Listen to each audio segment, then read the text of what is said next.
বিসমিল্লাহির রহমানির রহিম। আসসালামু আলাইকুম ওয়া রাহমাতুল্লাহি ওয়া বারাকাতুহু। প্রিয় ভাইয়াপুরা, অনেক অনেক ধন্যবাদ তোমরা যে ক্লাসে জয়েন করছো। এটাই আমার জন্য অনেক ভালো লাগা। তো যাই হোক, আমরা পড়ছিলাম আমাদের বোটানির 6 অধ্যায়। 6 অধ্যায়ের হেডলাইন হচ্ছে ব্রায়োফাইটা ও টেরিডোফাইটা। অ্যাকচুয়ালি মস এবং ফার্ন নিয়ে পড়াশোনা। তো আমরা গত ক্লাসে ব্রায়োফাইটা পড়েছি, মস পড়েছি, আজকে আমরা ফার্ন নিয়ে পড়বো। ব্রায়োফাইটা হচ্ছে, টেরিডোফাইটা একটু বড় টপিক। তো আসো আমরা দেখি। গ্রিক শব্দ টেরন অর্থ হচ্ছে ডানা, পক্ষল বা ডানা। তোমরা ওই যে সাইকাসের পাতা পড়েছো না, পক্ষল যৌগিক পাতা? তো যে পাতা পাখির ডানার মতো দুই দিকে বিস্তৃত হয়ে থাকে, সেগুলোকে বলে পক্ষল ডানা। ঠিক আছে, পাখির ডানার মতো যেটা আর কি। টেরন মানে হলো এটা। তোমরা যেমন আর্কিওপটেরিক্স নাম পড়েছো, সংযোগকারী যোগসূত্র। ও সরীসৃপ এবং পাখির মধ্যবর্তী একটা শ্রেণী আর্কিওপটেরিক্স। এটা পৃথিবীতে একসময় ছিল, বিলুপ্ত হয়ে গেছে, ফসিল পাওয়া যায় আর কি। তো সেটার নাম হচ্ছে টেরিক্স। ওটা আসলে ডানা বিশিষ্ট সরীসৃপ। ঠিক আছে। তো টেরন কথাটা মানে হলো ডানা। তো টেরন থেকে টেরিডোফাইটা কথাটা আসছে কেন?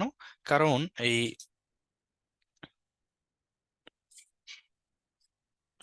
টেরিডোফাইটা, এদের পাতা অনেকটা পাখির ডানার মতো।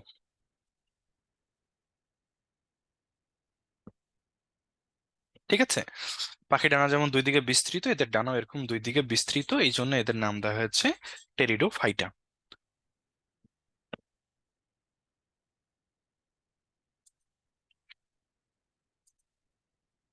ওকে, তাহলে নামকরণের সার্থকতা হলো, তাহলে এর আভিধানিক অর্থ হচ্ছে পক্ষল বা ডানা বিশিষ্ট উদ্ভিদ। শোভাবর্ধনকারী হিসেবে এগুলো ঢেঁকি শাক হিসেবেও ফার্ন পাওয়া যায়, আমরা খাই এটা। হুম। ড্রায়োপটেরিস, এই ফার্নটা আহ পরিত্যক্ত স্যাঁতস্যাঁতে ভেজা জমিতে আপনা আপনি হয়, এগুলো খাওয়া যায় শাক হিসেবে। আচ্ছা, এদেরকে বলা হয় ভাস্কুলার ক্রিপ্টোগ্যামাস। তো গত ক্লাসে আমরা পড়েছিলাম উদ্ভিদ জগতে বেন্থাম এবং হুকারের যে শ্রেণীবিন্যাস, সেখানে উদ্ভিদের দুটা শ্রেণী আছে, না দুটা বিভাগ আছে। একটা হচ্ছে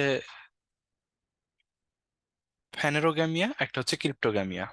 দেখো, ক্রিপ্টোগ্যামিয়া, ফ্যানেরোগ্যামিয়া, এটা একদম তোমাদের বইয়ের শুরুতে যে উপক্রমণিকা টপিক সেখানে আছে। বেন্থাম এবং হুকারের উদ্ভিদ জগতের শ্রেণীবিন্যাস, সেখানে তোমরা কি দেখতে পাচ্ছ? ওনারা উদ্ভিদ জগৎকে দুই ভাগে ভাগ করেছেন।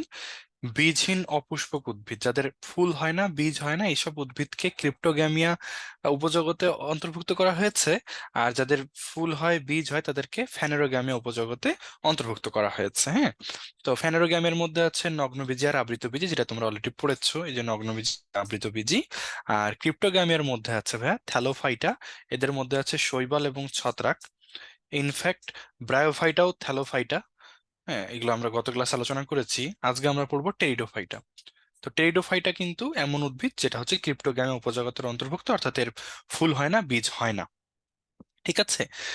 তবে এই যে থ্যালোফাইটা যারা, এদের কিছু বৈশিষ্ট্য দেখো, যে এদের ভাস্কুলার টিস্যু নাই, অর্থাৎ এরা হচ্ছে অভাস্কুলার, যাদের শরীরে পরিবহন টিস্যু থাকে না, তাদেরকে বলা হয় অভাস্কুলার উদ্ভিদ। এদের পরিবহন টিস্যু লাগে না, তাই থাকে না। কেন লাগে না, এটা আমরা গত ক্লাসে পড়েছি। তো এরকম অভাস্কুলার উদ্ভিদের উদাহরণ তাহলে কে কে? শৈবাল, ছত্রাক, ব্রায়োফাইটা। এদেরও দেখো ভাস্কুলার টিস্যু নাই, এদেরও ভাস্কুলার টিস্যু নাই। এটা তো এটার মধ্যেই, তাই এটা আলাদা করে লেখা নাই।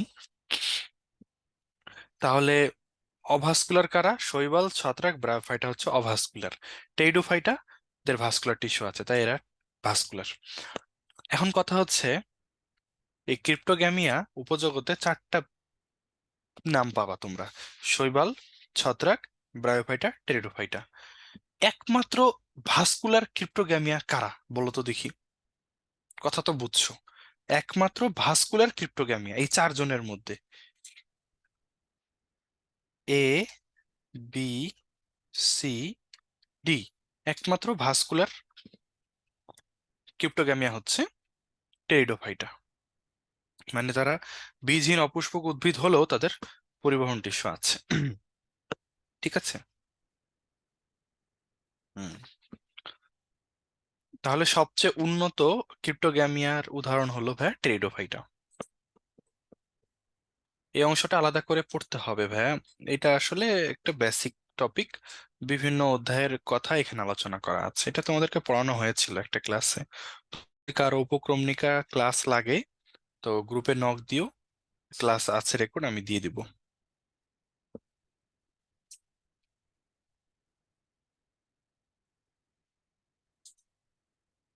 অপুষ্পক মানে ফুল হয় না যাদের, তাদেরকে অপুষ্পক বলা হয়। সপুষ্পক মানে যাদের ফুল হয়, অপুষ্পক মানে যাদের ফুল হয় না।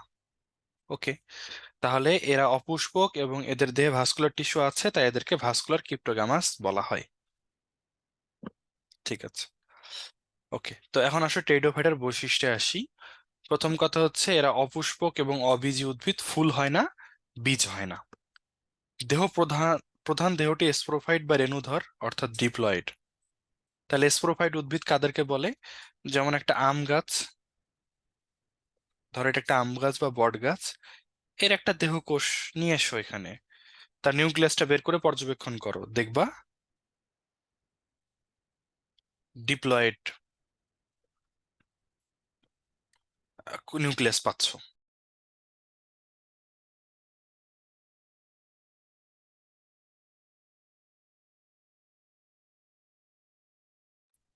আচ্ছা, তো এদের দেহ ভাইয়া ডিপ্লয়েড ক্রোমোজোম বিশিষ্ট, তাই এদেরকে বলা হয় স্পোরোফাইট উদ্ভিদ। ডিপ্লয়েড উদ্ভিদ যারা, যাদের মূল দেহ ডিপ্লয়েড, তাদেরকে স্পোরোফাইট বা রেণুধর উদ্ভিদ বলা হয়। আর যাদের মূল দেহ হ্যাপ্লয়েড, তাদেরকে গ্যামিটোফাইট উদ্ভিদ বলা হয়। এটা ব্রায়োফাইটা গত ক্লাসে আমরা পড়েছি। তোমাদের কি মনে আছে শৈবাল কোনটার মধ্যে পড়ে?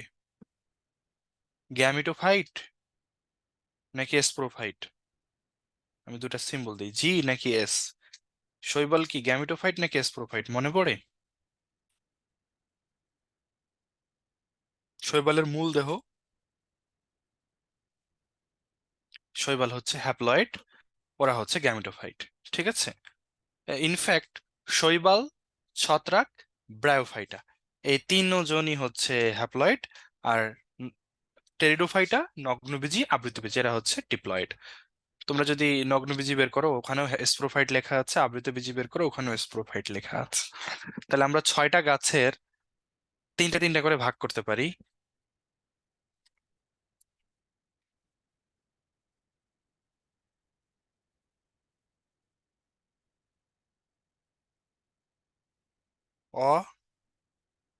অভাস্কুলার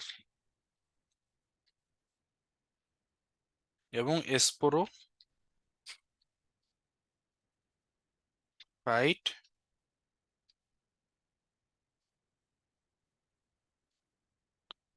অভাস্কুলার, স্পোরোফাইট, থ্যালয়েড, এই রকমের তিনটা বৈশিষ্ট্য আছে এরকম উদ্ভিদের নাম হলো শৈবাল, ছত্রাক, ব্রায়োফাইটা। ঠিক আছে, আর ভাস্কুলার, আচ্ছা আমি ভুল লেখছি কোথায় বলো তো, একটু ভুল লিখে ফেলছি। স্পোরোফাইট মূল কাণ্ড পাতায় বিভক্ত, যাদের দেহকে মূল কাণ্ড ও পাতায় ভাগ করা যায় না, হ্যাঁ তাদেরকে বলা হয়, ঠিক আছে রাহি, এটা হবে গ্যামিটোফাইট। ঠিক আছে, যাদের দেহকে মূল কাণ্ড পাতায় ভাগ করা যায় না তাদেরকে বলা হয় থ্যালয়েড, যাদেরকে ভাগ করে যায় তারা থ্যালয়েড না।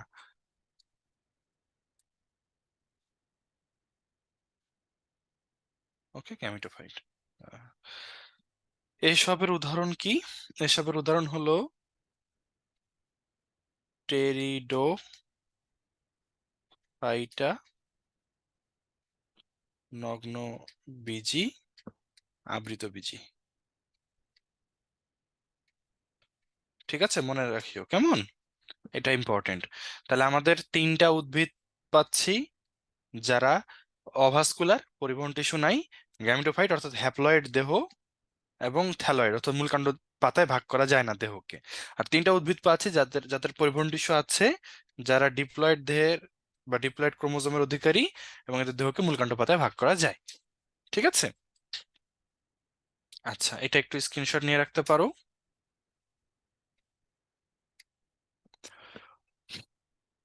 আচ্ছা, এখন কথা হচ্ছে একটা ফার্ন হচ্ছে স্পোরোফাইট, অর্থাৎ রেণুধর বা ডিপ্লয়েড। তাই দেখে যে তার জীবনে কোনোদিনও হ্যাপ্লয়েড দশা আসবে না তা তো না। তুমি তো ডিপ্লয়েড জীব, বাট তোমার শুক্রাণু বা ডিম্বাণু যখন তৈরি হবে সেটা তো হ্যাপ্লয়েড। তো ঠিক একইভাবে এই ফার্নের জীবনেও হ্যাপ্লয়েড দশা আসে, সেই দশাটাকে আমরা গ্যামেটোফাইট দশাই বলবো। তবে ওর ওই গ্যামেটোফাইট দশার একটা স্পেশাল নাম আছে, নাম হলো প্রোথ্যালাস, যেটা ফির থ্যালাস প্রকৃতির, মানে যেটা ওই থ্যালয়েড, মূল কাণ্ড পাতায় ভাগ করা যায় না। তো আমরা দেখবো যে এই ফার্নের জীবনের হ্যাপ্লয়েড দশাটা, যার নাম প্রোথ্যালাস, সে দেখতে কেমন। ঠিক আছে। 4 নম্বরে দেহকে মূল কাণ্ড পাতায় ভাগ করা যায়, আমরা তো দেখলাম যে এ হচ্ছে থ্যালয়েড না। এদের ভাস্কুলার টিস্যু আছে, ভ্রূণ সৃষ্টি হয়, শৈবাল, ছত্রাক, ব্রায়োফাইটা। শৈবাল ছত্রাকের ভ্রূণ সৃষ্টি হয় না, ব্রায়োফাইটার ভ্রূণ সৃষ্টি হয়। ও একটু উন্নত। অধিকাংশ প্রজাতিতে কাণ্ড রাইজোম জাতীয়। তোমাদের কি মনে আছে আবৃতবীজী নগ্নবীজী উদ্ভিদ অধ্যায়ে রাইজোম জাতীয় কাণ্ডের উদাহরণ পড়েছো? বলো তো কি কি রাইজোম জাতীয় কাণ্ডের উদাহরণ বলো।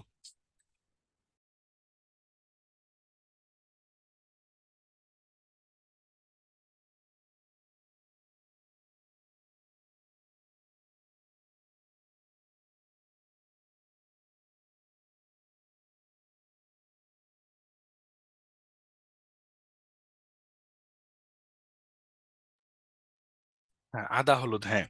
পেঁয়াজ রসুন হচ্ছে বাল্বের উদাহরণ, রাহি।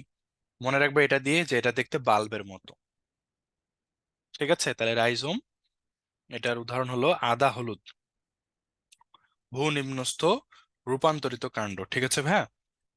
তাহলে এই টেরিসের যে কাণ্ড, এটা ওই রাইজোমের মতো। স্পোরোফাইটে স্পোর উৎপন্ন হয়, যা সম বা অসম। তোমরা জানো সম মানে হোমোস্পোরাস, অসম মানে হেটারোস্পোরাস। তো টেরিডোফাইটা উদ্ভিদদের কোনো কোনো প্রজাতিতে হোমোস্পোর তৈরি হয়, কোনো কোনো প্রজাতিতে হেটারোস্পোর তৈরি হয়। জননাঙ্গ বহুকোষী, জননাঙ্গের চারপাশে বন্ধা কোষ আবরণ থাকে। বন্ধা কোষ আবরণ মানে এদের জননাঙ্গের যে যে যে কোষে ডিম্বাণু বা শুক্রাণু তৈরি হয় তার চারপাশে বেশ কিছু কোষ থাকে, যারা কোনো শুক্রাণু বা ডিম্বাণু তৈরি করে না, ওরা হচ্ছে বন্ধা কোষ। দেখো এখানে ডিম্বাণু হয়েছে না, এর পাশে এই কোষগুলো দেখো, এগুলো হচ্ছে বন্ধা কোষ। এরা আসলে ওর প্রোটেকশনের জন্য আছে। তাহলে এদের জননাঙ্গ বহুকোষী এবং এখানে বন্ধা কোষ আবরণ থাকে। হেটারোস্পোর হচ্ছে ভাইয়া যেখানে তোমরা উম নগ্নবীজী সাইকাস যখন পড়েছো, সাইকাসের পুরুষ এস্ট্রোবিলাস থেকে কি তৈরি হয় বলো তো? মেগা স্পোর নাকি মাইক্রো স্পোর? মনে আছে তোমাদের? সাইকাসের এস্ট্রোবিলাস থেকে মাইক্রো স্পোর তৈরি হয়, ছোট ছোট। আর তাহলে মেগা স্পোরোফিল থেকে মেগা স্পোর তৈরি হয়, বড় বড়। তো এই ধরনের ছোট বড় স্পোর যদি কোনো উদ্ভিদ তৈরি করে, তাহলে ওদেরকে বলা হবে হেটারোস্পোরাস। মানে ওরা যে স্পোর তৈরি করে সেগুলো হচ্ছে হেটারোস্পোর, কোনোটা ছোট কোনোটা বড়। যদি সব স্পোর একই রকম তৈরি করতো তাহলে বলতাম হোমোস্পোরাস। বুঝেছো? আচ্ছা। এদের পুংগামিট সচল এবং অ্যানথ্রিডিয়ামে উৎপন্ন হয়, আর স্ত্রী গ্যামিট নিশ্চল আর্কেগোনিয়ামে উৎপন্ন হয়। তোমরা কি বলতে পারবা তাহলে এই যে সচল শুক্রাণু আর নিশ্চল ডিম্বাণু, এদের মিলনটাকে কি ধরনের বলা হয়? আইসোগ্যামাস, অ্যানাইসোগ্যামাস নাকি উগ্যামাস? 3 ধরনের যৌন মিলন হয়। যদি একই রকমের গ্যামিটরা মিলিত হয় তাহলে আইসোগ্যামাস। যদি ভিন্ন আকৃতির গ্যামিট মিলিত হয় তাহলে অ্যানাইসোগ্যামাস। আর যদি ক্ষুদ্র সচল শুক্রাণু আর বৃহৎ নিশ্চল ডিম্বাণু মিলিত হয় তাহলে হচ্ছে উগ্যামাস। তাহলে এদের যৌন জনন হয়, এটা উগ্যামাস ধরনের। জীবনচক্রে হেটারোমরফিক যৌনক্রম বিদ্যমান। এটা পরে আলোচনা করব, শেষে আলোচনা আছে। তো এই ছিল টেরিডোফাইটার বৈশিষ্ট্য। এখন আমরা একটা টেরিডোফাইটা বিভাগের একটা গণ নিয়ে পড়বো, নামটা টেরিস। টেরিস টেরিডোফাইটার অন্তর্ভুক্ত একটা গণ। এর কি কি শনাক্তকারী বৈশিষ্ট্য আছে? যেহেতু টেরিস টেরিডোফাইটার অন্তর্ভুক্ত, তাই টেরিডোফাইটার বৈশিষ্ট্যগুলোই ওর বৈশিষ্ট্য। দুই একটা কম বেশি আছে। দেখো, দেহকে মূল কাণ্ড পাতায় ভাগ করা যায়, সমস্ত টেরিডোফাইটার একই কথা। কাণ্ড রাইজোম জাতীয়, ভালো কথা। রাইজোম র্যামেন্টা নামক স্বল্পপত্র দিয়ে আচ্ছাদিত থাকে। তোমরা যখন নগ্ন ঋতুবীজি পড়েছিলে, তোমরা কি বলতে পারবা সাইকাসের কয় ধরনের পাতা আছে? এক ধরনের, দুই ধরনের, না তিন ধরনের? সাইকাসের দুই ধরনের পাতা আছে। একটা হচ্ছে শল্কপত্র, একটা হচ্ছে পর্ণপত্র। এস্কেল লিফ, ফলিয়েজ লিফ, মনে আছে? সবুজ যে পাতাটা, ওটা হচ্ছে ভাইয়া পর্ণপত্র বলে বা ফলিয়েজ লিফ। হ্যাঁ, আরেকটা হচ্ছে এস্কেল লিফ অফ টেরিস।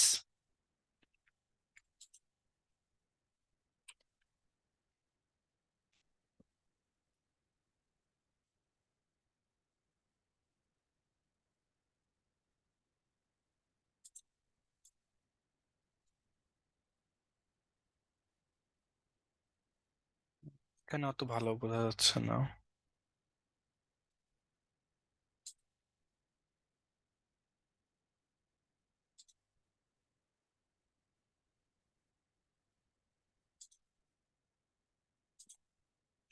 এটাতে দেখতে পাচ্ছ এটা? তাহলে এই যে সবুজ রঙের, এটা হচ্ছে ভাইয়া পর্ণপত্র বা ফোলিয়েজ লিফ। আর এই যে বাদামি বর্ণের এটা দেখছো, এই পাতাটা হচ্ছে শল্কপত্র। এটা অ্যাকচুয়ালি কচি অবস্থায় পাতাকে, এই যে এটাতে ভালো বোঝা যাচ্ছে, হ্যাঁ, কচি অবস্থায় পাতাকে সুরক্ষা দেয়। এই শল্কপত্র পরেও থাকে, অনেক সময় থেকে যায়। ঠিক আছে? তাহলে দুই ধরনের পাতা দেখলা, একটা হলো স্কেল লিফ বা শল্কপত্র, আর একটা ফলেজ লিফ বা পর্ণপত্র। এর শল্কপত্র এটাকে বলা হচ্ছে র্যামেন্টা। আর এদের রাইজোম বা কাণ্ডটা, রাইজোম কিন্তু ওদের কাণ্ড। হ্যাঁ, রাইজোম হচ্ছে ওদের কাণ্ড, এই কাণ্ডটাও এই শল্কপত্র দিয়ে আচ্ছাদিত থাকে, যেটার নাম হচ্ছে র্যামেন্টা। তো বাদামি বর্ণের শল্কপত্র। পাতা যৌগিক, এটা তো আমরা জানি। অবস্থায় পাতাগুলো কুণ্ডলিত থাকে। একটু আগে তোমরা যে ছবিটা দেখলা, এটাই হচ্ছে কচি পাতা কুণ্ডলিত হয়ে আছে, তাই না? এর ভার্নেশনটাকে কি বলে বলো তো? কুণ্ডলিত কচিপত্রের যে বিন্যাস, বিন্যাস বা ভার্নেশন, সে ভার্নেশনটাকে কি বলে? সার্সিনেট ভার্নেশন। ঠিক আছে? শল্কপত্র কি, এটাই না বললাম এতক্ষণ? এই যে গোলাকার পাতাটা দেখছো না ভাইয়া, এটা বড় হলে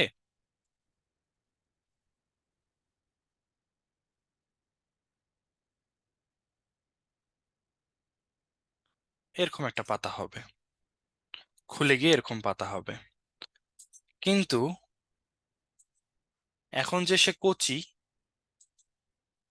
এরকম গোলাকার হয়ে আছে,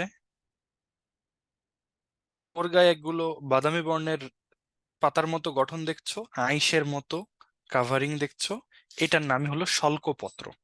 ঠিক আছে?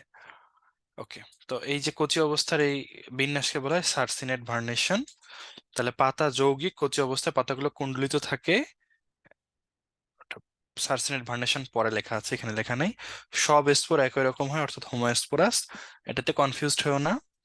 যদি বলা হয় ব্রায়োফাইটার স্পোর কেমন, সরি ব্রায়োফাইটার না, যদি বলা হয় টেরিডোফাইটার স্পোর কেমন, তাহলে তুমি বলবা হোমোস্পোরাস অথবা হেটারোস্পোরাস, অর্থাৎ সম বা অসম আকৃতির স্পোর। টেরিডোফাইটা তো একটা বড় বিভাগ। ঠিক আছে? কিন্তু যদি বলা হয় টেরিসের স্পোর কেমন, তাহলে বলতে হবে হোমোস্পোরাস, কারণ টেরিসরা হচ্ছে ভাইয়া হোমোস্পোরাস। ঠিক আছে? আচ্ছা, এরপরে আসো। স্পোরাঞ্জি একত্রিত হয়ে কিনারায় সোরাস গঠন করে। এখন এটা সবকিছুই নতুন। প্রথম কথা হচ্ছে স্পোরাঞ্জিয়া কি, তারপরে সোরাস কি। সোরাস তোমরা ওই নগ্নবীজিতেও পড়েছো, স্পোরাঞ্জিয়াও পড়েছো। প্রথম কথা হচ্ছে স্পোরাঞ্জিয়ার মানে হলো স্পোর যোগ অ্যানজিওন।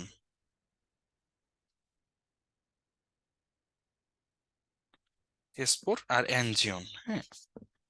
তো স্পোর মানে তো স্পোরি রেণু, আর অ্যানজিওন মানে হলো পাত্র। তো যে পাত্রে স্পোর থাকে তারই নাম স্পোরাঞ্জিয়া। ঠিক আছে? আর স্পোরাঞ্জিয়া, হ্যাঁ ঠিক আছে, যে পাত্রে স্পোর থাকে তাই স্পোরাঞ্জিয়া। আর এই স্পোরাঞ্জিয়া যেখানে থাকে সাধারণত পাতার কিনারায় থাকে। স্পোরাঞ্জিয়া দিয়ে যে গঠনটা তৈরি ওটার নাম হলো সোরাস। আমরা সোরাসটা দেখতে পাই, পাতাতে সোরাস বোঝা যায়।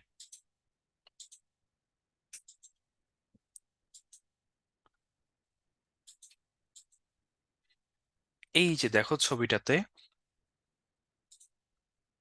পাতার পেছনে গুটি গুটি তৈরি হয়েছে না, এই জিনিসগুলো হচ্ছে ভাইয়া সোরাস, বুঝছো? তাহলে এই যে স্পোরাঞ্জিয়া আছে এটার ভেতরে, এই স্পোরাঞ্জিয়া বিশিষ্ট এই গঠনগুলোকে বলা হয় সোরাস, এবং যে পাতায় সোরাস থাকে তাকে বলা হয় স্পোরোফিল। সেই পাতাকে বলা হয় কি, স্পোরোফিল।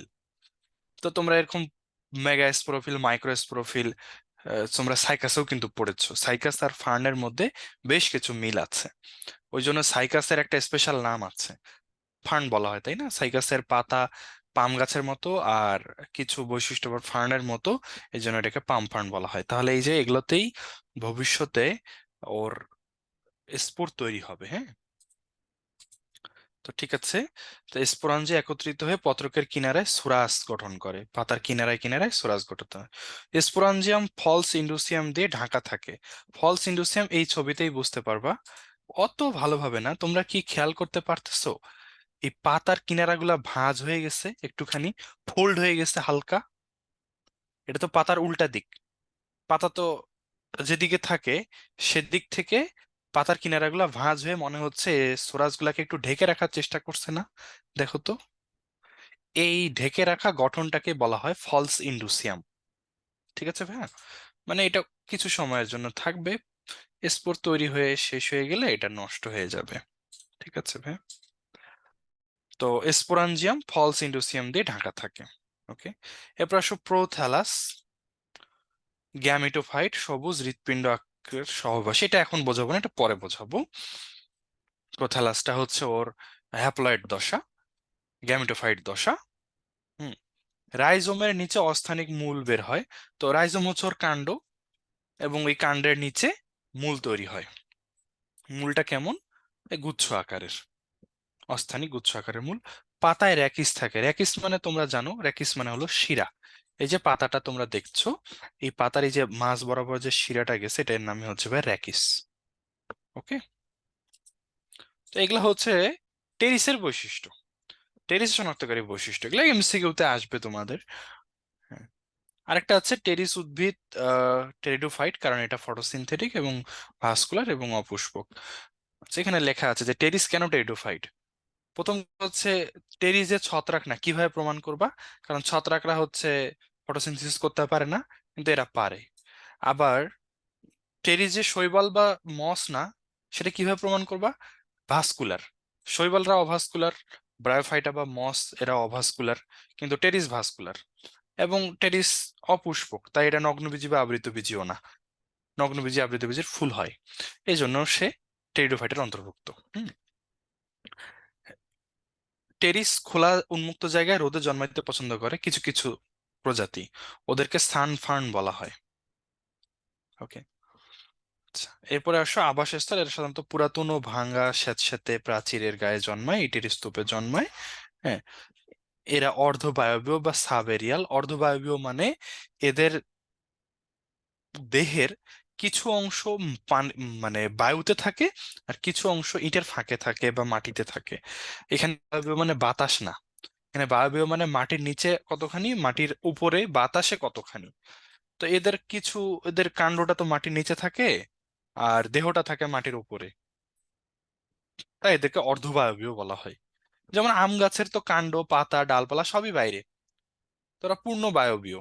আর এদের অর্ধেক মাটির নিচে, কাণ্ডটা মাটির নিচে আর বাকিটা মাটির উপরে, তাই এরা অর্ধবায়বীয়। হ্যাঁ।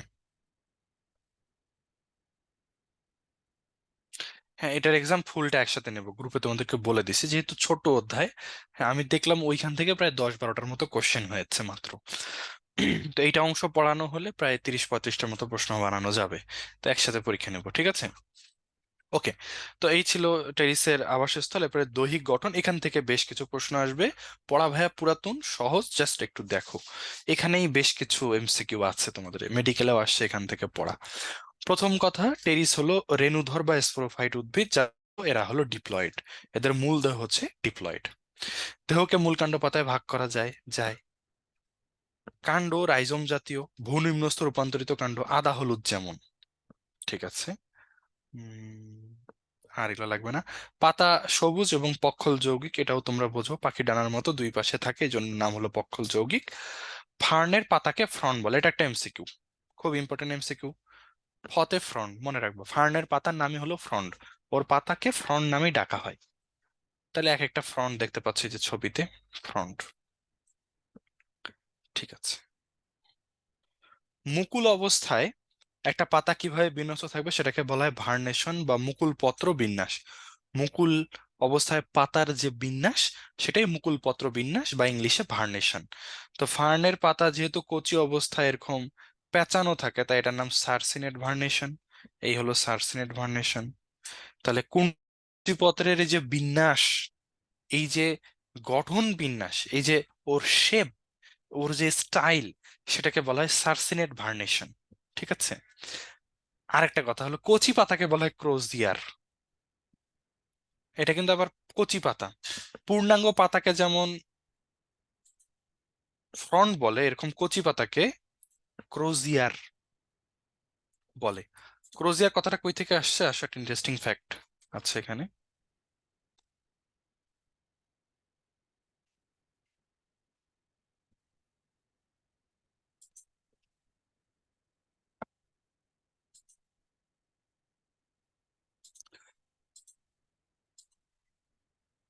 রোমান পোপদের হাতের একটা লাঠি আছে, ওই লাঠিটার মাথাটা এরকম পেঁচানো থাকে, এটার নাম হলো ক্রোজিয়ার। দেখছো, নাম কিন্তু হুদাই দেওয়া হয় না, বেশ কিছু ইতিহাস থাকে অনেক সময় নামের পেছনে। তো এই যে পেঁচানো, এই গঠনটা দেখছো লাঠির, টেরিসের কচি পাতা কিন্তু এমনই, তাই না? ওই জন্য এই টেরিসের কচি পাতাকে বলে ক্রোজিয়ার। ঠিক আছে, হেড অফ ক্রোজিয়ার এটা।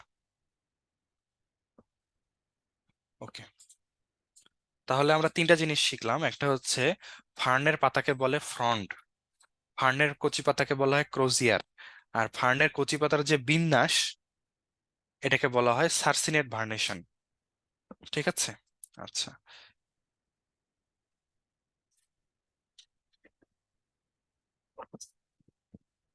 এখন কথা হচ্ছে, যৌগিক পত্র মানে বোঝো তো নাকি তোমরা? সরল পত্র, যৌগিক পত্র। সরল পত্র মানে একটাই পাতা পূর্ণাঙ্গ, এটা একটা পাতা, সরল পত্র, হ্যাঁ। আর ধর এরকম একটা পত্রক, এই সরি, এটা একটা পাতা, এটাও একটা পাতা। তবে এটা সরল পত্র, এটা যৌগিক পত্র। কেন? কারণ এটা অনেকগুলা ছোট ছোট পত্রক নিয়ে একটা পাতা হয়েছে, তাই এটা যৌগিক পত্র। এবং এই যৌগিক পত্রের প্রত্যেক খণ্ডকে বলা হয় পত্রক বা পিনা। তো এগুলা পিনা। ঠিক আছে। তাহলে পত্র, যৌগিক পত্র এবং প্রতি পত্রক খণ্ডকে বলা হয় পিনা। পিনার গঠন লাগবে না। পাতার মাঝখানে লম্বা শিরা আছে না, শিরাকে বলে র্যাকিস। এই যে শিরাটা, এটা হলো র্যাকিস, শিরাটাকে বলে র্যাকিস।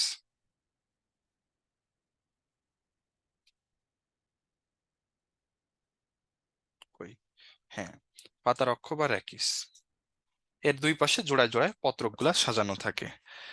রাইজোম এক প্রকার অসংখ্য বাদামি বর্ণের স্বল্পপত্র দিয়ে আবৃত থাকে। রাইজোম মানে এই যে মাটির নিচের ওর কাণ্ডটা হচ্ছে রাইজোম জাতীয় কাণ্ড, ওটা বাদামি বর্ণের। ওই যে স্বল্পপত্র ছবিগুলো দেখলা, ওই স্বল্পপত্র দ্বারা আবৃত থাকে, প্রোটেকশন দেয়।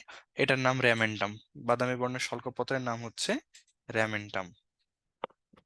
না, ভ্যাটেরিসের প্রধান মূল থাকে না। হুম। এবং এই পাতার কিনারায় কি তৈরি হয়, সোরাস বা সোরাই। সোরাই হলো বহুবচন, সোরাস হলো একবচন, এই আর কি। তো এই হলো টেরিসের গঠন। তোমরা বলো তো ভাই, এগুলো যেগুলো লাইন দাগিয়েছি, এগুলো তোমরা বুঝতে পেরেছো কিনা, কোনোটা সমস্যা আছে কিনা, কোনোটা আবার আলোচনা করব কিনা।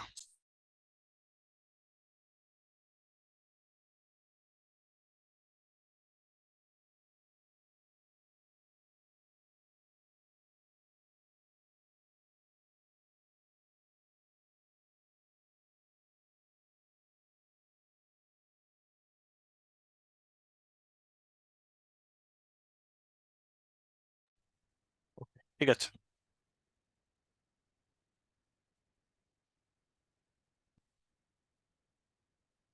এবার আমরা অভ্যন্তরীণ গঠন দেখব। তো অভ্যন্তরীণ গঠন আমি বের করার আগে তোমরা বলো তো আমাকে, টিস্যুতন্ত্র তো তোমরা পড়েছো, টেরিসের ভাস্কুলার বান্ডলের টাইপ কি রকম? সংযুক্ত, অরীয় নাকি কেন্দ্রিক? সংযুক্ত, অরীয় নাকি কেন্দ্রিক? এক, দুই না তিন? হুম, কেন্দ্রিক। কোন ধরনের কেন্দ্রিক? আচ্ছা, ফারজানা অরিও বলছো ভাইয়া, মনে রাখবা সমস্ত উদ্ভিদের মূলের ভাস্কুলার বান্ডল হচ্ছে অরিও। মূল মানেই অরিও। আমি অবশ্য কাণ্ডটা জিজ্ঞাসা করেছি, মানে সরাসরি বলি নাই যে হাইড্রোসেন্ট্রিক। গুড, মানে ফ্লোয়েম কেন্দ্রিক। হ্যাঁ, তো টেরিসের অভ্যন্তরীণ গঠনে আমরা যে রাইজোম যেটা কাণ্ড আর কি, কাণ্ড দেখি, তাহলে এখানে এই যে দেখো ভাস্কুলার বান্ডল হাইড্রোসেন্ট্রিক, অর্থাৎ হ্যাঁ হ্যাঁ, সরি আমি ফ্লোয়েম কেন্দ্রিক কেন বললাম, এটা জাইলেম কেন্দ্রিক। হাইড্রোসেন্ট্রিক মানে হলো জাইলেম কেন্দ্রিক, আর লেপ্টোসেন্ট্রিক মানে হচ্ছে ফ্লোয়েম কেন্দ্রিক। ওকে, তাহলে এটা বুঝছো। আর এদের কাণ্ডে প্যারেনকাইমা কোষ দিয়ে এপিডার্মিস বা বহিঃত্বক তৈরি হয়, ওগুলো অত বেশি লাগবে না। কাণ্ডে কিন্তু এপিডার্মিস হাইপোডার্মিস থাকে। তোমাদের কি মনে আছে মূলে কি হাইপোডার্মিস থাকে কিনা বলো তো? অধোত্বক। মূল আর কাণ্ডের শনাক্তকারী বৈশিষ্ট্যের পার্থক্য হচ্ছে মূলে হাইপোডার্মিস থাকবে না, কাণ্ডে হাইপোডার্মিস থাকবে, অধোত্বক থাকবে। মূল যত চিপ পাতলা হবে তত ভালো, এর জন্য সুবিধা।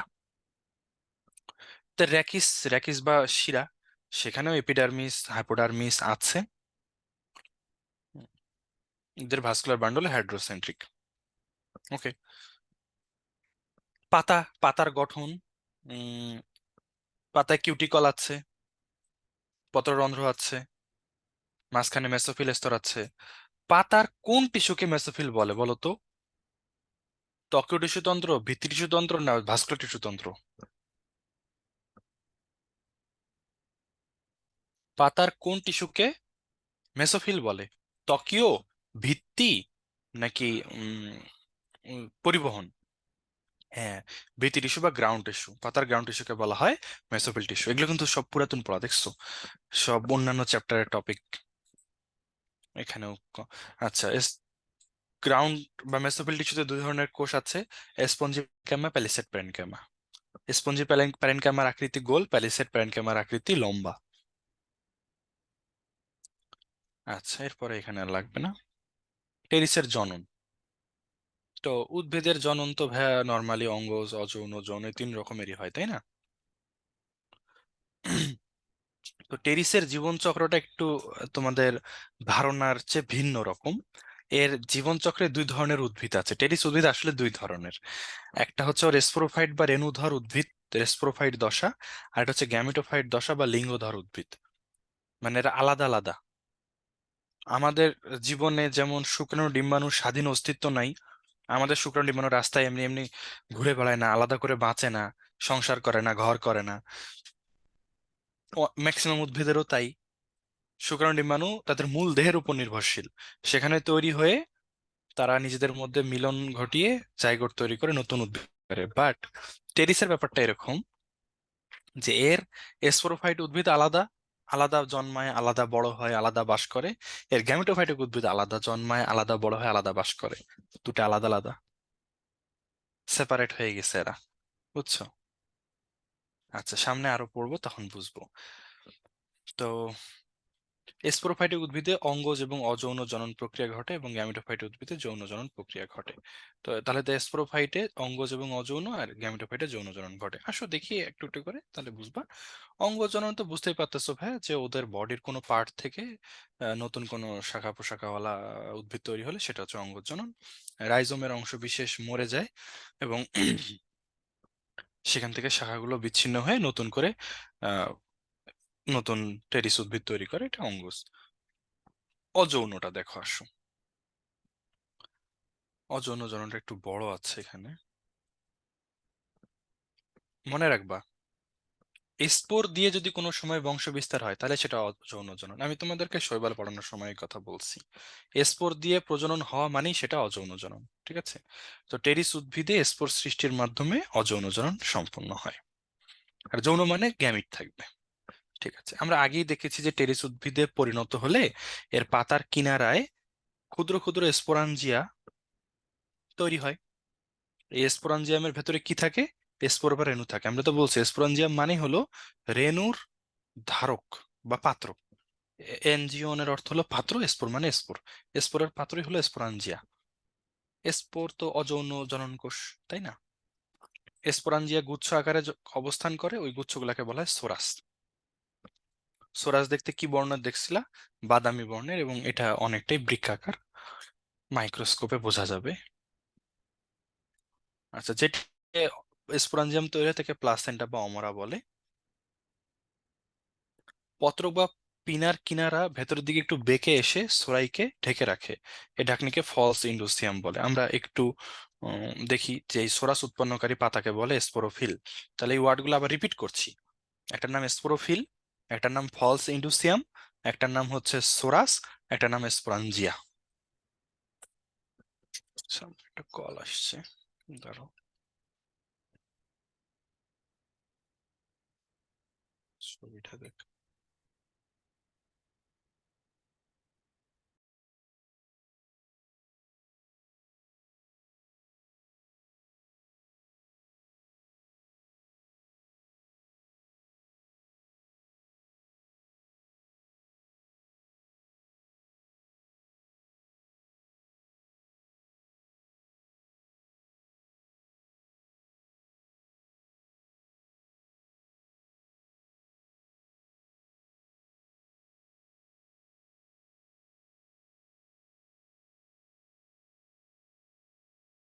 আচ্ছা, হ্যাঁ।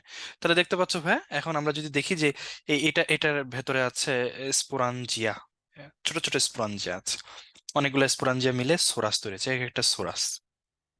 সোরাস ঢেকে আছে, এই পাতা ভাঁজ হয়ে ওকে ঢেকে রাখছে, এটাকে বলে ফলস ইন্ডুসিয়াম। আর এই যে জিনিসটা দেখছো, এর নাম হলো ভাই স্পোরোফিল। দেখো, the sporophyll of A fern, দেখতে পাচ্ছ এখানে নাম দেওয়া আছে। তাহলে সোরাস ধারণকারী পাতাকে বলা হয় স্পোরোফিল। ঠিক আছে, ওকে। এরপরে আসো, স্পোরাঞ্জিয়ামে একটা বৃন্ত আর একটা ক্যাপসুল থেকে, এত ডিটেলস লাগবে না তোমাদের পরীক্ষায়, কিন্তু এগুলো অতটা ইম্পর্টেন্ট না। আচ্ছা, এক একটা ক্যাপসুল, ওই ওখানে ওই স্পোরাঞ্জিয়ার ভেতর ক্যাপসুল থাকে, সেই ক্যাপসুলের তিনটা পার্ট: অ্যানুলাস, এস্টোমিয়াম, বৃন্ত। শুধু নাম পড়বা, আর কিছু লাগবে না। অ্যানুলাস, এস্টোমিয়াম, বৃন্ত। এখানে ছবিটা দেখো, এক একটা ক্যাপসুল। এই ক্যাপসুলের এই যে মোটা মোটা কোষওয়ালা, এগুলাকে বলা হয় অ্যানুলাস। আর পাতলা পাতলা কোষওয়ালা এই কোষগুলোকে বলা হয় এস্টোমিয়াম। আর এটা হলো বৃন্ত। এখানে মোটা আর পাতলা কোষের তাৎপর্য কি? যখন এরা শুকায় যায়, এই পাতলা কোষ বিশিষ্ট জায়গাটা ফেটে যায়, ফলে এখান থেকে স্পোর বের হয়ে যায়। এইভাবে আর কি ওদের গঠনটা হয়। তো এখানে স্পোর উৎপাদন ও বিস্তার লেখা আছে, আসো দেখি।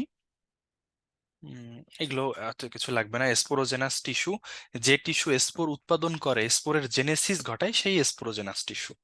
তাই না? স্পোরোজেনাস মানে স্পোরের জেনেসিস করে, জেনেসিস মানে উৎপাদন করে। এই স্পোরোজেনাস টিস্যু তৈরি হয়, স্পোর মাতৃকোষ তৈরি হয়। তোমরা বলো তো ভাইয়া, স্পোর মাতৃকোষে কোন বিভাজন হয়, মাইটোসিস নাকি মায়োসিস?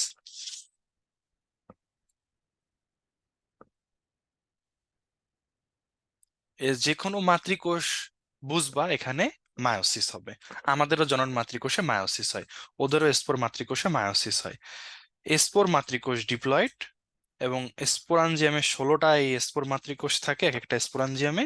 সেখানে মায়োসিস হয়, ফলে হ্যাপ্লয়েড স্পোর তৈরি হয়। একটা স্পোরাঞ্জিয়ামে যেহেতু 16টা মাতৃকোষ, আর একবার করে মায়োসিস হলে 4টা করে স্পোর তৈরি হবে, তাহলে 4 × 16 = 64টা স্পোর সৃষ্টি হয়। তাহলে এক একটা স্পোরাঞ্জিয়ামে 64টা স্পোর থাকে। এগুলো গাঢ় বাদামি বর্ণের, একই বৈশিষ্ট্যের, কারণ এরা হোমোস্পোরাস। ঠিক আছে, এরপরে এগুলো আর লাগবে না, তোমরা এই সংখ্যাটাই জাস্ট মনে রাখিও। এখন স্পোর যখন অঙ্কুরিত হবে, স্পোর কিন্তু হ্যাপ্লয়েড হয়ে গেল, হ্যাঁ। তাহলে স্পোরোফাইটিক দশা শেষ, গ্যামিটোফাইটিক দশা শুরু হয়ে গেল। তো এই যে দেখো গ্যামিটোফাইট দশা চলে আসছে। আমরা এখন টেরিসের জীবন চক্রে যাই এবং এই ছবিটা দেখি। এই যে দেখো, তো আমরা এই কচি টেরিস থেকেই শুরু করি। এটা একটা টেরিস। অ্যাডাল্ট হওয়ার পরে তার পাতায়, তার স্পোরোফিলে, সোরাসের মধ্যে, স্পোরাঞ্জিয়ামের ভেতরে স্পোর মাতৃকোষ হবে। স্পোর মাতৃকোষ মায়োসিস করে স্পোর তৈরি করবে। স্পোর তৈরি করা মানে হ্যাপ্লয়েড হওয়া। হ্যাপ্লয়েড হওয়া মানে সে স্পোরোফাইটিক দশা থেকে গ্যামেটোফাইটিক দশায় পা দিয়েছে। এই স্পোরটা ভাইয়া মাটিতে পড়ে অঙ্কুরিত হবে। স্পোরটা গজাবে, পানি পাইলে গজাবে, গজায় এরকম একটা হার্ট শেপ উদ্ভিদের তৈরি করবে। এটা একটা গাছ, এর নাম প্রোথ্যালাস। এবং এই গাছটা কিন্তু টোটালি আগাগোড়া হ্যাপ্লয়েড। Fern prothallus. দেখো,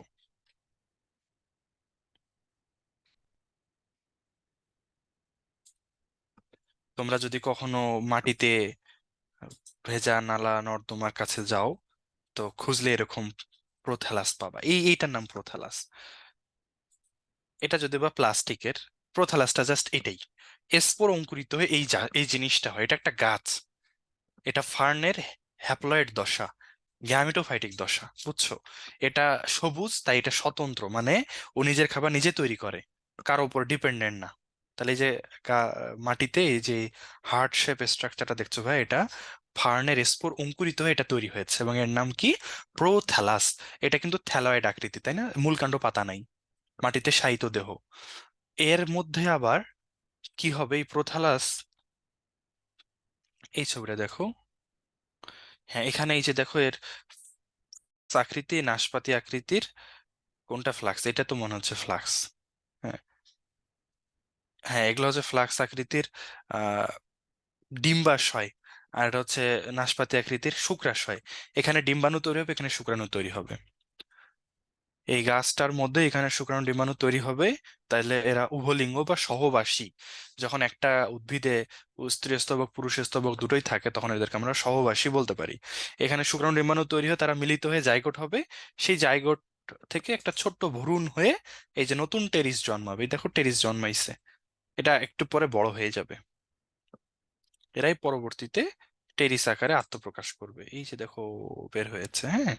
তাহলে প্রোথালাস থেকে পরে, তাহলে এই মাঝখানের হ্যাপ্লয়েড দশাটা, এটা হচ্ছে ওদের গ্যামিটোফাইটিক দশা। এই দেখো গাছের ডালে, ভেজা ডালে প্রোথালাস দেখা যাচ্ছে। তাহলে এদের জীবনটা দুইটা ভিন্ন দশায় আবর্তিত হয়। হ্যাঁ ভাই, এই যে দেখো প্রোথালাস, এই যে উপরে ফ্লাক্স আকৃতির আর্কেগোনিয়াম, আর নিচে নাশপাতি আকৃতির অ্যানথ্রিডিয়াম। আর্কেগোনিয়াম থেকে ডিম্বাণু, আর অ্যানথ্রিডিয়াম থেকে শুক্রাণু তৈরি হলো। এই পর্যন্ত কিন্তু হ্যাপ্লয়েড দশা, এবং এই জন্য এরা গ্যামিটোফাইট যনুর অন্তর্ভুক্ত। তারপর শুক্রাণু ডিম্বাণু যখন মিলিত হবে, সেটা তৈরি করবে জাইগোট। আর জাইগোট মানে জাইগোটের পরে ভ্রূণ, ভ্রূণ থেকে বেবি। এই দেখো নতুন চেরিস বের হচ্ছে। এটা হলো ওর প্রোথালাস। আর ওই যে নতুন টেরিস বের হচ্ছে, একটু পরে বড় হয়ে এরকম হয়ে যাবে, তখন প্রোথালাসটা নষ্ট হয়ে যাবে। দেখছো, খুব চমৎকার একটা জীবন চক্র তার। আল্লাহ তাআলা যে দুনিয়াতে কত কিছু বানায় রাখছে। ঠিক আছে, তাহলে আমরা দেখলাম যে ফার্নের উদ্ভিদ আসলে দুইটা। ওর জীবদ্দশায় দুটা দশা দেখা যায়। একটা হচ্ছে স্পোরোফাইট দশা, যেটা দেখতে এরকম, যেটাকে তোমরা সচরাচর চেনো ফার্ন বলতে। আর ওর গ্যামেটোফাইট দশা হচ্ছে এই হার্ট শেপ প্রোথালাস, যেটা আমরা দেখি নাই, আশা করি তোমরাও দেখো নাই, আমিও দেখি নাই, এই গুগল দেখছি। ঠিক আছে, ওকে। তো আমরা চলে যাচ্ছি যে স্পোর তৈরি করেছিলাম, স্পোরোফাইটিক দশায় স্পোর তৈরি হয়ে স্পোরোফাইট দশা শেষ হয়ে যায়, তখন শুরু হয় গ্যামিটোফাইট দশা। তাহলে তোমরা বলো তো, গ্যামিটোফাইট দশার প্রথম কোষের নাম হলো স্পোর, তাই না? এটা আমাদের সময় এইচএসসি তে এইচএসসি তে আসছিল, আমি যখন এইচএসসি পরীক্ষা দিই। গ্যামেটোফাইট দশার প্রথম কোষের নাম কি? সেটা হচ্ছে স্পোর বা রেণু। ছবি দেখো। তাহলে এটা হচ্ছে গ্যামেটোফাইট দশা, এর দশার প্রথম কোষের নাম হলো এই স্পোর। তো তোমরা আমাকে বলো, স্পোরোফাইটিক দশার প্রথম কোষের নাম কি? স্পোরোফাইটিক দশার প্রথম কোষ বা প্রথম গঠনের নাম কি? জাইগোট বা উওস্পোর, কারণ এটাই ডিপ্লয়েড অবস্থা। ঠিক আছে, ওকে। জাইগোট বা উওস্পোর হচ্ছে প্রথম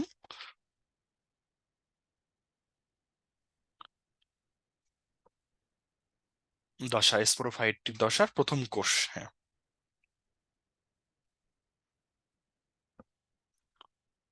ওকে, তো আসো, গ্যামেটোফাইটিক উদ্ভিদের প্রথম দশার নাম হলো স্পোর। হুম। স্পোর অনুকূল পরিবেশে আসলে অঙ্কুরিত হয় এবং মাইটোসিস বিভাজনের মাধ্যমে হৃৎপিণ্ড আকার সবুজ অঙ্গের সৃষ্টি করে। তাহলে প্রোথালাস দেখতে কেমন? হৃৎপিণ্ডের আকৃতির। রং কেমন? সবুজ। এটা ফার্নের গ্যামেটোফাইট দশা। হৃৎপিণ্ডাকার এই গ্যামেটোফাইটকে বলা হয় প্রোথালাস। এর নিচ অংশ থেকে এককোষী রাইজয়েড তৈরি হয়। এককোষী রাইজয়েড বলতে এর মূলের মতো গঠনকে বলা হয় রাইজয়েড। এটা আমরা ওই ব্রায়োফাইটাতেও পড়েছি, যখন ব্রায়োফাইটা ক্লাস করবা তখন দেখবা যে তলদেশ থেকে রাইজয়েড বা স্কেল তৈরি হয়, এগুলো মূলের মতো শোষণের কাজ করে। তো রাইজয়েড আর রাইজোম কিন্তু সেম জিনিস না ভাব, আছে। রাইজোম হলো কাণ্ড, রূপান্তরিত কাণ্ড। রাইজয়েড হচ্ছে রূপান্তরিত মূল। আর রাইজাইন, এটাও রূপান্তরিত মূল। তোমাদের কেউ কি বলতে পারবা রাইজাইন কোথায় থাকে?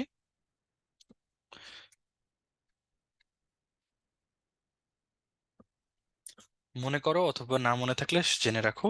লাইকেন পড়েছিলাম আমরা শৈবাল ছত্রাকে, লাইকেনে রাইজাইন থাকে, এই রাইজাইন দিয়ে ওরা পুষ্টি শোষণ করে। ঠিক আছে, আচ্ছা। তাহলে রাইজাইট তৈরি হয়, এটা থেকে খাদ্যরস সরবরাহ হয়। প্রোথালাস সবুজ বর্ণের বহুকোষী স্বতন্ত্র স্বভোজী উদ্ভিদ, নিজের খাবার নিজে তৈরি করে, এরা উভলিঙ্গ।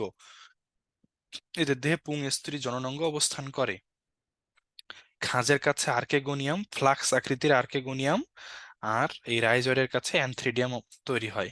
এখান থেকে ডিম্বাণু তৈরি হবে, এখান থেকে শুক্রাণু তৈরি হবে।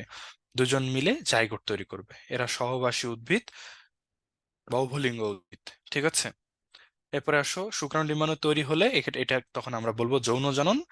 আর্কেগোনিয়াম এবং অ্যানথ্রিডিয়ামে শুক্রাণু ডিম্বাণু তৈরি হয়। এখানে যে আর্কেগোনিয়ামের গঠন দেওয়া আছে শুধু এটুকুই মনে রাখবা, আর্কেগোনিয়াম ফ্লাক্স আকৃতির, এবং এখানে ডিম্বাণু তৈরি হয়, আর কিছু লাগবে না। আচ্ছা, আরেকটা জিনিস লাগবে, সেটা হচ্ছে এই যে আর্কেগোনিয়ামের গঠন দেখতে পাচ্ছ, এই হলো তার ডিম্বাণু, এই হচ্ছে ফ্লাক্স আকৃতি। এখানে কিছু অ্যাসিড থাকে শুক্রাণুকে আকৃষ্ট করার জন্য, এই অ্যাসিডের নাম হচ্ছে ম্যালিক অ্যাসিড। তাহলে আর্কেগোনিয়ামে কোন অ্যাসিড থাকে? ম্যালিক অ্যাসিড থাকে। আর মিউসিলেস থাকে পিচ্ছিল্য করানোর জন্য। তাহলে এটা হচ্ছে আর্কিগোনিয়াম দেখলা। এরপর আসে অ্যানথ্রিডিয়াম। অ্যানথ্রিডিয়াম হচ্ছে এই যে এইটা। অ্যানথ্রিডিয়ামের গঠনটা কেমন? গোলাকৃতির। ও আচ্ছা, আমি নাশপাতি আকৃতির বলছিলাম, এদের অ্যানথ্রিডিয়াম গোলাকৃতির।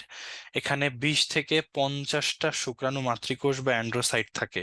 ওইটা ছিল স্পোরের কথা। স্পোরাঞ্জিয়ামের ভেতরে 16টা স্পোর মাতৃকোষ থাকে, সেখান থেকে 64টা স্পোর তৈরি হয়, সেটা ভিন্ন জিনিস, ওটা পড়ে আসছি, এটা কিন্তু আলাদা। এটা হলো শুক্রাণু মাতৃকোষ। 20 থেকে 50টা শুক্রাণু মাতৃকোষ থেকে, এগুলো থেকে আবার শুক্রাণু তৈরি হয়। ঠিক আছে,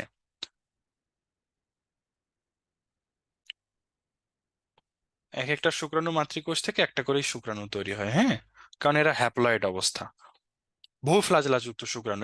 এক্ষেত্রে একটু মনে রাখবা, ব্রায়োফাইটার শুক্রাণু হচ্ছে দ্বি ফ্লাজেলা যুক্ত, আর টেরিডোফাইটার এই টেরিসের শুক্রাণু হচ্ছে বহু ফ্লাজেলা যুক্ত। ছবি দেখলে বুঝতে পারবা। প্রয়োজনে এরা শুকায় যায় এবং ফেটে যায়, ফেটে গিয়ে শুক্রাণু বের হয়ে আসে। ফ্লাজেলার সাহায্যে শিশির বা বৃষ্টির পানিতে সাঁতার কেটে এরা আর্কেগোনিয়ামের কাছে যায়, গিয়ে নিষেক ঘটায়। তো নিষেক দেখো, শিশির বিন্দু বা বৃষ্টির পানির সাহায্যে আর্কেগোনিয়ামে পরিবাহিত হয়। আর্কেগোনিয়াম ম্যালিক অ্যাসিড ক্ষরণ করে, এটার কারণে এরা চিনতে পারে যে ওইটাই আমার নিষেকের জায়গা। হ্যাঁ, তাহলে টেরিসের শুক্রাণু ম্যালিক অ্যাসিডের প্রতি আকৃষ্ট হয়ে ডিম্বাণুর কাছে পৌঁছায়। ঠিক আছে, তারপর শুক্রাণু ডিম্বাণু যখন মিলে গেল, তখন জাইগোট তৈরি হলো। ভাই, জাইগোটের আরেক নাম হলো উওস্পোর। ডিপ্লয়েড জাইগোটের আরেক নাম হলো উওস্পোর। এবং এটার মাধ্যমে কিন্তু আবার স্পোরোফাইট দশা শুরু হলো। গ্যামেটোফাইট দশা অর্থাৎ হ্যাপ্লয়েড দশা শেষ, শুক্রাণু ডিম্বাণু মিলে গেছে, জাইগোট তৈরি হয়েছে, এটা হলো স্পোরোফাইট দশা। স্পোরোফাইট দশা তাহলে প্রথম কোষের নাম কি? একটু আগে তোমাদেরকে জিজ্ঞাসা করেছিলাম, তোমরা বললা জাইগোট বা উস্পোর হচ্ছে স্পোরোফাইটের প্রথম কোষ। এই দুটো একটু ইম্পর্টেন্ট এমসিকিউ। গ্যামেটোফাইটের প্রথম কোষ কোনটা, স্পোরোফাইটের প্রথম কোষ কোনটা। হ্যাঁ, আর দেখো এই যে প্রোথ্যালাস থেকে নতুন টেরিস অঙ্কুরিত হয়েছে। ঠিক আছে, আমরা একদম শেষ পেজে চলে আসছি। টেরিস উদ্ভিদের জীবনচক্র ও জনুক্রম। জনুক্রম কি জিনিস তোমরা আগেই জেনেছো, যখন একটা জীবের জীবনে হ্যাপ্লয়েড আর ডিপ্লয়েড অবস্থা ঘুরে ঘুরে আসে, এই চক্রটাকে বলা হয় জনুক্রম। ক্রমান্বয়ে আবর্তিত হয়। তো টেরিসের স্পোরোফাইট জনু আমরা পড়ে ফেলছি, পুরাতন পড়া আবার। এটা হচ্ছে ডিপ্লয়েড অবস্থা, তাই না? স্পোরোফাইটিক দশা বা ডিপ্লয়েড দশা। এই ডিপ্লয়েড দশায় কি হয়? সোরাস হয়। সোরাস, স্পোরাঞ্জিয়ামের গুচ্ছকেই আমরা সোরাস বলি। এই স্পোরাঞ্জিয়ামের ভেতরে স্পোর মাতৃকোষ আছে 16টা, সেখান থেকে স্পোর তৈরি হবে 64টা। সেই স্পোর তৈরি হওয়ার মাধ্যমে স্পোরোফাইটিক দশা শেষ হবে, কারণ স্পোর হলো হ্যাপ্লয়েড, একটু আগে ওরা ডিপ্লয়েড ছিল। স্পোর তৈরি হওয়া মানে স্পোরোফাইটিক জনু শেষ। এরপরে স্পোর অঙ্কুরিত হয়ে কি তৈরি হবে? প্রোথালাস তৈরি হবে এবং গ্যামেটোফাইটিক জনু শুরু হবে। তো এই যে স্পোর, হ্যাপ্লয়েড স্পোর অঙ্কুরিত হয়ে প্রোথালাস তৈরি হয়েছে, এবং প্রোথালাসের মধ্যে কি থাকে? আর্কিগোনিয়াম আর অ্যানথ্রিডিয়াম থাকে। আর্কিগোনিয়ামের মধ্যে ডিম্বাণু আর অ্যানথ্রিডিয়ামের মধ্যে শুক্রাণু তৈরি হয়। এরা সবাই হ্যাপ্লয়েড, তাই এটা গ্যামেটোফাইটিক জনু। ঠিক আছে, এরপর শুক্রাণু ডিম্বাণু নিষিক্ত হবে, মিলে মিলে যাবে, নিষিক্ত হবে, ফলে ডিপ্লয়েড ওস্পোর তৈরি হবে, যেটা আবার স্পোরোফাইট দশা শুরু করবে। এভাবেই তো চক্র চলতে থাকবে। এখানে একটা কথা আছে, টেরিসের জীবনচক্রের স্পোরোফাইট পর্যায় বেশ দীর্ঘ, গ্যামেটোফাইটিক পর্যায় বেশ সংক্ষিপ্ত, এবং উভয় পর্যায়ে আকার আকৃতিতে ভিন্ন প্রকৃতির এবং স্বতন্ত্র। তাই এরূপ জনুক্রমকে বিষম আকৃতির বা হেটারোমরফিক জনুক্রম বলে। ব্যাপারটা কি? এই যে আমরা একটু আগে যে ছবি দেখলাম, দেখো এখানে কিন্তু স্পোরোফাইটিক দশা গ্যামেটোফাইটের উপর নির্ভরশীল না, আবার গ্যামেটোফাইটিক দশা স্পোরোফাইটের উপর নির্ভরশীল না, তারা স্বতন্ত্র। এবং গ্যামেটোফাইটিক দশাটা দেখো কেমন, হার্ট শেপ। স্পোরোফাইটিক দশা দেখো কেমন, গাছের মতো। তাহলে এদের দুইটা দশার মধ্যে কোনো মিল নাই। এ ধরনের জনুক্রমকে হেটারোমরফিক বা বিষম আকৃতির জনুক্রম বলা হয়। অ্যাকচুয়ালি ম্যাক্সিমাম জীবের জনুক্রম হেটারোমরফিকই। ঠিক আছে, আচ্ছা। টেরিসের জনুক্রম কিরকম? বিষম আকৃতির বা হেটারোমরফিক জনুক্রম। আগে এটা সংজ্ঞা আসতো যখন এইচএসসি তে ছিল। যে জনুক্রমে রেণুধর বা স্পোরোফাইটিক এবং লিঙ্গধর বা গ্যামেটোফাইটিক দুটা দশাই সমান, তাকে ডিপ্লোবায়োন্টিক জনুক্রম বলে। তো এদেরটা সমান না, এরা ডিপ্লোবায়োন্টিক না। ঠিক আছে, আবার একটা আছে যে ডিপ্লোবায়োন্টিক জনুক্রমের রেণুধর এবং লিঙ্গধর দশার আকার আকৃতি ভিন্ন, তাদেরকে হেটারোবায়োন্টিক বলে। এগুলো সংজ্ঞা দেওয়া আছে, এগুলো তোমাদের লাগবে না। হ্যাঁ, টেরিসের অর্থনৈতিক গুরুত্ব কি? এটা শাক হিসেবে খাওয়া যায়, তোমরা ঘর সাজাইতে এটা ব্যবহার করতে পারো, মানুষ টবে লাগায়, বারান্দায় রাখে, সার হিসেবে ব্যবহার করা যায়, প্রাকৃতিক উৎপাদক হিসেবে, যেহেতু এটা গাছ, গাছ তো উৎপাদক। রিক্সিয়া আর টেরিডোফাইটার পার্থক্য, টেরিসের পার্থক্য আছে, রিডিং পড়বা। বিশেষ করে এই যে শুক্রাণু, এরা দ্বিফ্লাজেলা বিশিষ্ট, এরা বহুফ্লাজেলা বিশিষ্ট। হুম, আর এদের মূলদেহ গ্যামেটোফাইটিক বা হ্যাপ্লয়েড, এদের মূলদেহ স্পোরোফাইটিক বা ডিপ্লয়েড। শেষ পড়া। এই চ্যাপ্টারটা পড়াইতে মজাই লাগে, ছোট অধ্যায় তো। বলো, কারো কোনো জিজ্ঞাসা আছে কিনা? রাহিব, বুঝতে পারছো হ্যাপ্লয়েড আর ডিপ্লয়েড দশা? এই কি বলে, প্রোথালাস আর টেরিসের মূলদেহ? কারো কোনো প্রশ্ন থাকলে জিজ্ঞাসা করতে পারো, আর না হলে পড়া এখানেই শেষ। এখান থেকে একটু এমসিকিউ প্র্যাকটিস করে নিবা, গাইড থেকে যদি পারো। এখানে কি আছে তোমাদের বইতে? আচ্ছা, দেখো তো পারো কিনা। নিচের কোন উদ্ভিদের স্পোরোফাইট থ্যালাসে নিমজ্জিত থাকে? স্পোরোফাইট বা ডিপ্লয়েড দশাটা থ্যালাসের ভেতরেই থাকে, এটা তো বোঝাই যাচ্ছে। এখানে তো তোমরা পড়ছো রিক্সিয়া আর টেরিস, তার মধ্যে এখানে তো রিক্সিয়া অধ্যায় দেওয়া আছে, এটা রিক্সিয়া হবে। হ্যাঁ, টিস্যু অ্যান্ড টিস্যু সিস্টেমের চ্যাপ্টারে সেকেন্ডারি টিস্যু পেরিসাইকেল থেকে উৎপন্ন হয়, তাহলে কি পেরিসাইকেল লেয়ারে স্থায়ী টিস্যু থাকে? হ্যাঁ থাকে ভাইয়া, স্থায়ী টিস্যু থাকতে পারে। হ্যাঁ, আচ্ছা, রিক্সিয়ার বৈশিষ্ট্য দেখো তো কোনটা কোনটা হবে, যার আগের দিনে ক্লাস করেছো। রিক্সিয়া গ্যামেটোফাইট ও থ্যালয়েড, ঠিক আছে। রিক্সার পরিবহন টিস্যু আছে কি? নাই। হ্যাঁ, টেরিসের শুক্রাণু মাতৃকোষে অ্যাকচুয়ালি বিভাজন ঘটে না, ওটা জাস্ট শুক্রাণুতে রূপান্তরিত হয়, এইটুকুই। বিভাজন হয় না আর, পরিবর্তন হয়। তাহলে পরিবহন টিস্যু আছে, এটা হবে না, 2 নম্বর যেখানে থাকবে ওটা হবে না, তাহলে খ হবে।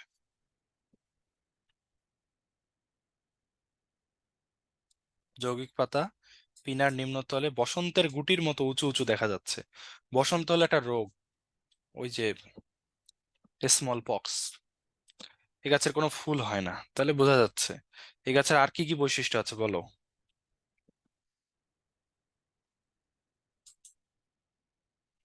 তাহলে এ, ঠিক আছে, কারণ ফল তো হয় না। পাতার নিম্নতলে বসন্তের গুটির মতো বস্তুগুলো কোন ধরনের প্রজননে অংশগ্রহণ করে? যৌন, অযৌন, না অঙ্গজ, না কৃত্রিম? এসপোরানজিয়াম, এখান থেকে স্পোর তৈরি হবে। ইসাক স্যারের বইয়ে আগে পড়া হয় নাই, এখন রেটিনা স্টারের জন্য ফিজিক্স কিভাবে পড়বো? তুমি যদি এই স্টারের জন্য কিছু পড়তে চাও, আমি বলবো ইসাক স্যারের অনুশীলনী যে প্রশ্নগুলো আছে এগুলো সব শেষ করে ফেলো। অনুশীলনী যত কোশ্চেন আছে, শর্ট সিলেবাস, সব শেষ করে ফেলো, এটাই কাজে লাগবে। যদি শুধু মেডিকেলের জন্য প্রিপারেশন এর জন্য পড়তে চাও, তাহলে যেগুলো বড় বুয়েট রুয়েট চুয়েট কুয়েটে আসছে, মানে বড় বড় ম্যাথ, ওগুলা বাদ দিয়ে শুধু জ্ঞানমূলক টাইপের যেগুলো মেডিকেল আসার মতো, ওগুলো শেষ করো। হ্যাঁ, তাহলে এটা হচ্ছে ভাই, স্পোর দিয়ে স্পোর তৈরি হচ্ছে, তাই না? স্পোরাঞ্জিয়ামে স্পোর তৈরি হচ্ছে, স্পোর মানে হলো জনন, অজন। ঠিক আছে, তাহলে আজকে এই পর্যন্তই থাকলো। নেক্সট দিন হচ্ছে আগামী বৃহস্পতিবার রাতে এক্সাম লিংক দিব, এক্সাম দিয়ে এই অধ্যায়ের। আর আগামী দিন আমাদের কোন অধ্যায় শুরু হবে রুটিন দেওয়া আছে, রুটিনটা একটু দেখে জানাবো, আমার এক্সাক্ট মনে পড়ছে না, সম্ভবত 7, 8, 9 সবই তো তোমাদের সিলেবাসে আছে। 10 অধ্যায় মেবি উদ্ভিদ প্রজনন শুরু হবে, আল্লাহ ভরসা। ঠিক আছে, ওয়ালাইকুম আসসালাম ভাইয়া পুরা, আসসালামু আলাইকুম রহমতুল্লাহি ওয়া বারাকাতুহু।